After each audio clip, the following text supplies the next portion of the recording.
And that's how you cross a soybean. Sounds amazing. Get Jennifer on her Captain America mat over here. Well, my name is Clayton Carley, and I am a plant breeder with Iowa State University working under Dr. Danny Singh. And so through that today, we'll talk a little bit about why we actually breed soybeans. What is the significance behind trying to make these crosses, as we would say?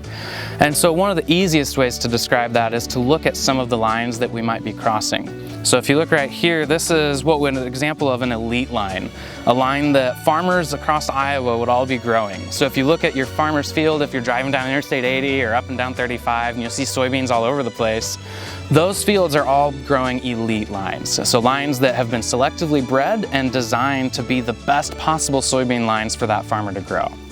At the same time, those lines aren't very diverse. They have very selected genetics that we have chosen on purpose because they have high yield, they might have insect resistance, or they have resistance to other environmental characteristics as well. On this side of me here, we've got what we call a PI line, or a plant introduction line. These lines are all unique soybean genotypes, and the PI, is, like I said, is a plant's introduction. And so the United States Department of Agriculture holds a core collection of soybeans, all of the known soybeans to the United States. And each one of those unique soybean lines gets its own unique number identifier, and that's where the PI number comes from. And so each of these unique soybeans, we probably wouldn't be growing all of them in farmers' fields because some of them might have a really good trait for potentially an insect-resistant trait, but they have really bad yield. So while you might be able to defend yourself against insects, if you can't yield well, no farmer is going to want to grow you. As a breeder, my goal could be to take that insect trait and integrate it into the soybean elite lines. So I wouldn't want soybeans that look like this. A farmer doesn't want really wrinkled, holey soybean leaves, but the gene of interest in this trait could be integrated into our elite line. And so that's what we're going to be doing today, is we'll actually cross several PI lines into elite lines in order to bring unique traits of interest. You can also cross elite lines by elite lines. Maybe you've got two really awesome lines that are a little bit different, and it'd be like taking two amazing athletes and then hoping that if they get married, then they can have a kid, and that kid is super athletic too. So you're taking the best of both worlds to move it forward. And so in this case, we're taking a diverse line that has a really cool trait and integrating it into an elite line to make that elite line even better and stronger. Just like to keep my mat clean.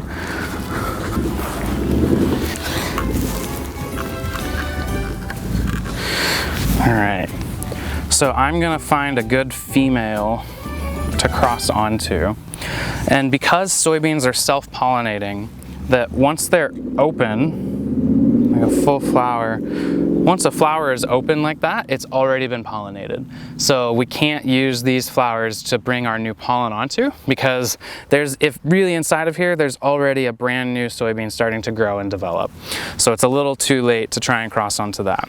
So what I'll do is I'm gonna look down into this soybean plant and find some buds. So if I look right here, I've got two flowers that are already opened, but two buds that aren't. And those are the buds that I can use as a female to cross onto.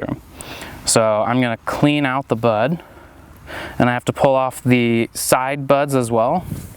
Oops, sorry. Pull those off. So I'm gonna gently pull them out. Pull those. And so this is called cleaning out the bud, just making sure that I don't have anything in this node here. A node is the branch point on the soybean. So this would be a node, this is a node, this is a node, and then you have this space between each node on the stem. On the soybean plant, then we'll have what's called the petiole. This is the long, it looks kind of like a stem, but it's actually part of the leaf. So this long petiole, that it reaches up to the trifoliate. So you've got 3 leaves on the soybean plant, and so that's why they're called trifoliates. And so each one of these petioles shows a different part, a new trifoliate on it. So I'm going to look inside of this node at these 2 buds. I'm going to carefully grab onto them, and this is where it gets pretty tedious. So first thing I'm going to do is get in here, and I'm going to pull the sepals off of the bud. Then I'm going to take my tweezers, and it looks, each of these flowers, they have kind of the similar structure. So it looks kind of like the back of the flower and the front of the flower here. So I'm going to get my tweezers on either side. I'm going to press it just a little bit, kind of pop it, and I pull all of these out. So the way I was able to pull that is, if you look very carefully inside of there, I was able to pull all of the male anthers off as well. So that all that's left is the female stigma, and she is right there. I don't know if you can see it. So that tiny little yellow dot is on the top of the stigma, and that sticky part is where I'm going to want to put the new pollen that came from the male plants.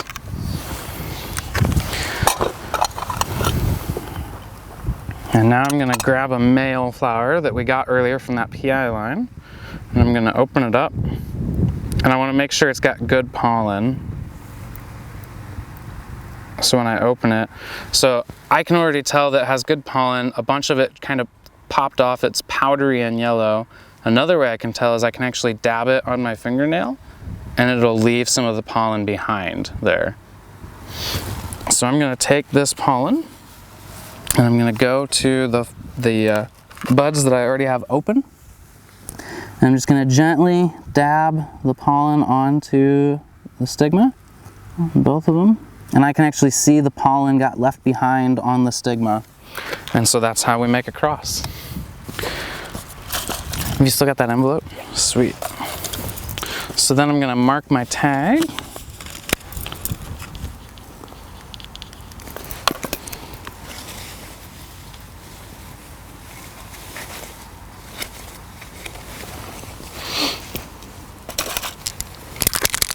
And we're going to paint our nodes.